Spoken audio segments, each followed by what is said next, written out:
Զինված հարձակումը խաղաղ հանգուցալուծելու օպերացիան ավարտվեց։ Ազգային անվտանգություն կուսակցության նախագահ Գառնիկ Իսագուլյանն այն համարում է աննախադեպ։ Դեռ ոչ մի երկրում նման իրավիճակում նման դեպքերը խաղաղ ավարտ չեն ունեցել։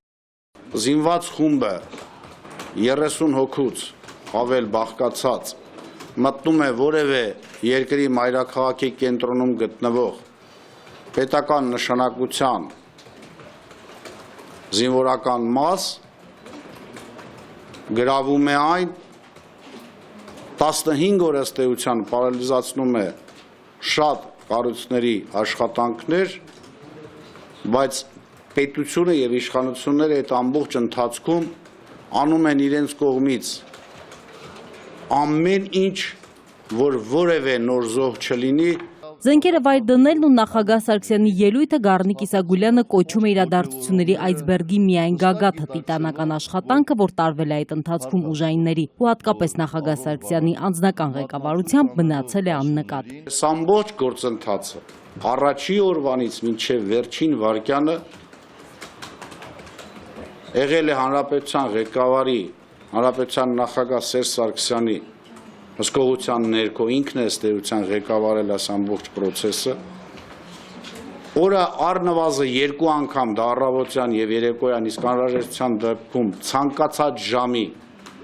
ընդունել է բոլոր նրանց, ովքեր այս խնդրի հետ կապված տանում են աշխատանք եւ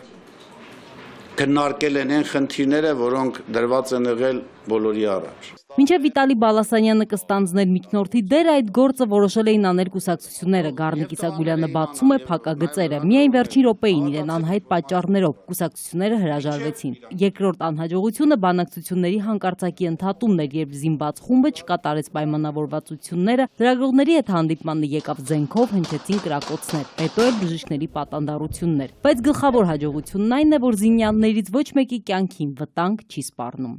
Գիտեք, որ տղաների կողմից որևէ զոհ չունեինք, ցավոք սրտի,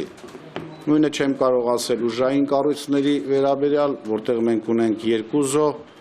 մեկը